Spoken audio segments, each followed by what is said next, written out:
जय हिंद दोस्तों, मैं गुरु जी के गुरु से विकास। आज मैं आप लोगों के सामने संविधान का सेकंड पार्ट लेकर आया हूँ। इस पार्ट में आपको मैं संविधान की प्रस्तावना, जिसे हम उद्देशिका कहते हैं, इंग्लिश में इसे हम प्रेम्बल कहते हैं। दोस्तों, जो बच्चे गवर्नमेंट जॉब की प्रिपरेशन करते हैं उनके लिए मैं बता दूं कि ये सारे क्वेश्चन जितने मैं करवाता हूँ मैं चैप्टर, वो सब आपके लिए महत्वपूर्ण होते हैं। मैं ज़्यादातर लंबी वीडियो नहीं बनाता जिससे कि आपको पढ़ने में बोरिंग लगे। 10 से 12 मिनट की वीडियो होती है, तो देखना ना भूलें। वीडियो देख करके आपको समझ में आ जाए तभी जा करके आप हमारे चैनल को सब्सक्राइब करें। तो दोस्तों, बता दूं कि मैं इससे पहले ही संविधान का पार्ट 1 बना चुका हूं। पार्ट 1 में मैंने आपको संविधान के बारे में बताया कि संविधान होता क्या है और संविधान कब बनाया गया और इसे कब लागू किया गया। तो दोस्तों, आज हमारा जो दूसरा चैप्टर है, पार्ट है हमारा, संविधान की प्रस्तावना है। संविधान की प्रस्तावना में हम पढ़ते क्या है कि हमारे संविधान को किस प्रकार से बनाया गया और संविधान को कब लागू किया गया और कैसे ही संविधान को आगे बढ़ाया गया। संविधान की प्रस्तावना को बढ़ाने में नेहरू जी ने किस प्रकार से योगदान अपना दिया है। दोस्तों, मैं बता दूं कि प्रस्तावना जो है वो अमेरिका के संविधान से लिया गया है। यूएसए के संविधान से भारतीय संविधान के प्रस्तावना को लिया गया है और इस प्रस्तावना की भाषा को ऑस्ट्रेलिया के संविधान से लिया गया है। कई बार क्वेश्चन आता है कि भारतीय संविधान के प्रस्तावना की भाषा किस देश से ली गई है, तो ऑस्ट्रेलिया से। और किस देश से प्रस्तावना को लिया गया है। दोस्तों, बता दूं, अभी हाल ही करंट के क्वेश्चन है कि ऑस्ट्रेलिया की जो सरकार है, ऑस्ट्रेलिया की सरकार ने अपने ही राष्ट्रगान में कुछ बदलाव लाने का विचार रखा है। दोस्तों, भारतीय संविधान की प्रस्तावना से पहले मैं बता दूं कि संविधान होता क्या है। तो दोस्तों, संविधान या तो लिखित होता है या अलिखित होता है। दुनिया में सब एक ब्रिटेन ऐसा देश है जिसका संविधान अलिखित संविधान है। बाद बाकी बहुत सारे कंट्री ऐसे हैं जिसके सभी संविधान लिखित संविधान में है।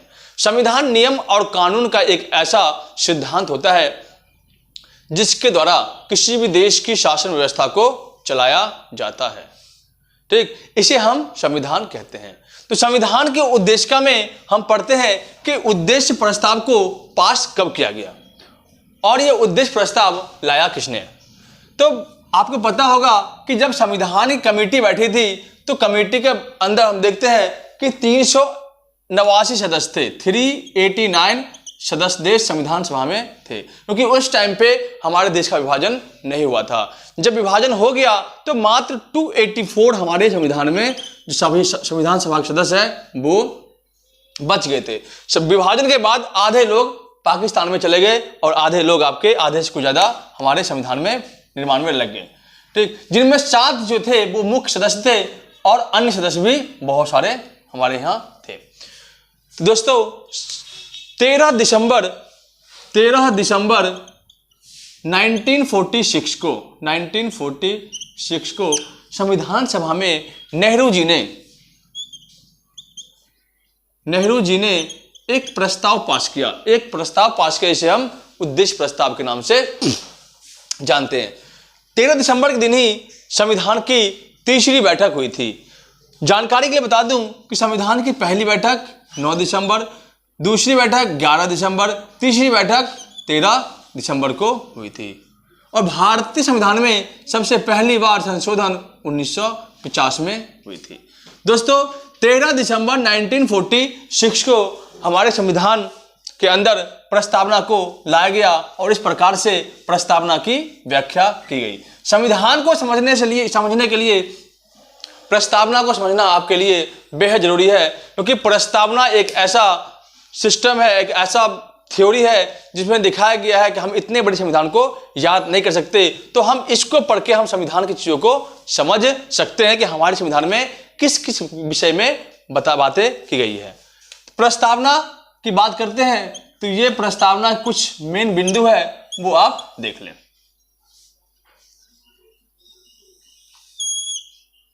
एक तो आपका है स्रोत,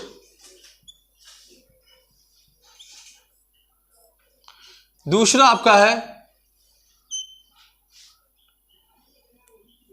स्वरूप, और तीसरा आपका उद्देश्य।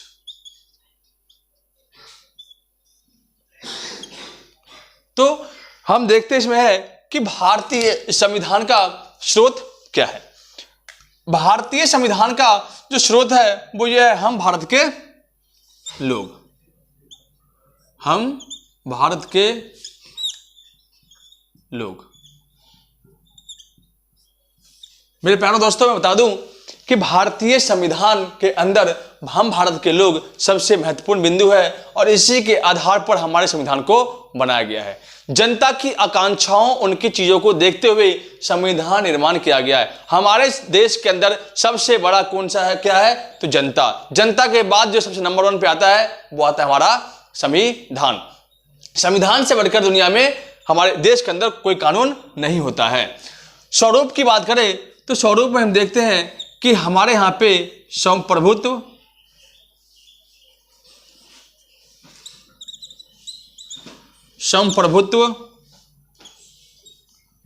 समाजवाद, पंथ निरपेक्ष,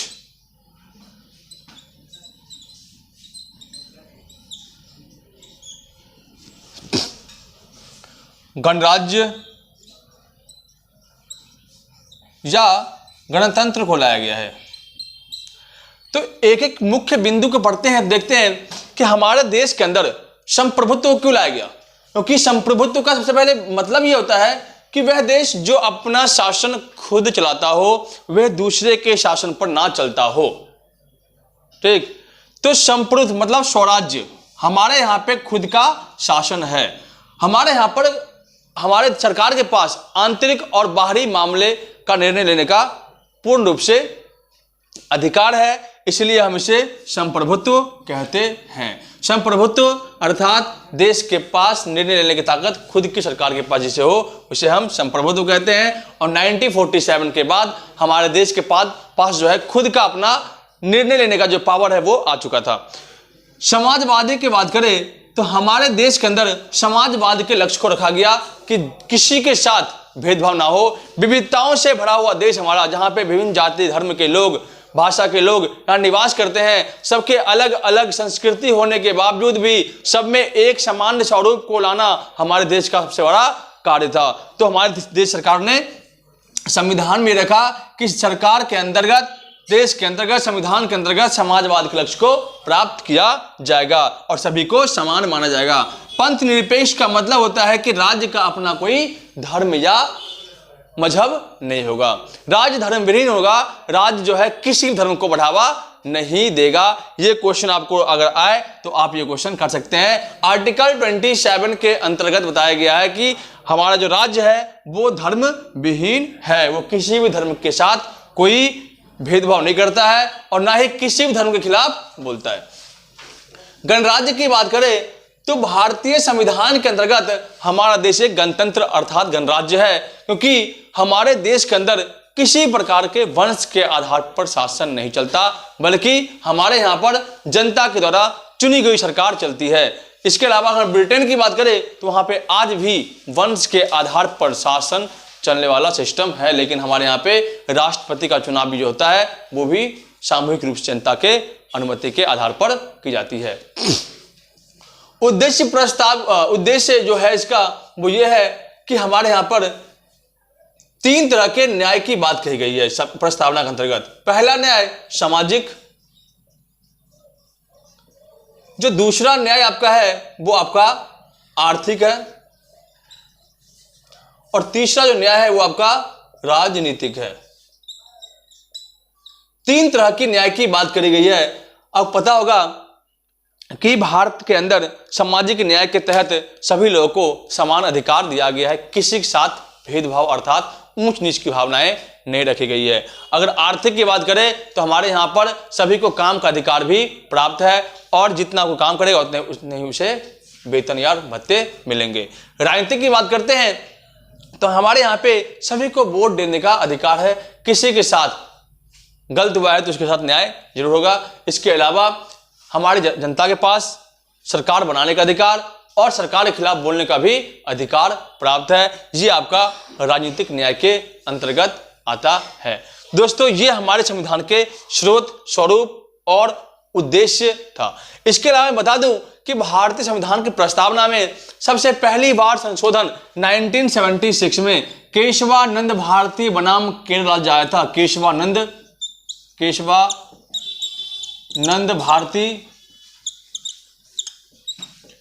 केरल बनाम राज्य जो आया था, उसके अंतर्गत 42वां संशोधन हुआ था और 42वां संशोधन के आधार पर प्रस्तावना में कुछ नए बिंदु को जोड़ा गया था।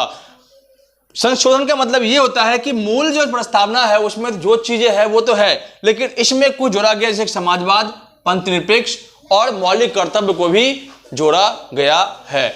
इसके आधार पर संविधान के चीजों को सुलझाया गया है और प्रस्तावना को सॉल्व किया गया है। दोस्तों, अगर वीडियो समझ में आया हो तो लाइक करना ना भूले। एक लाइक और सब्सक्राइब जो है हमें मोटिवेट करता है अगले वीडियो लाने के लिए। धन्यवाद।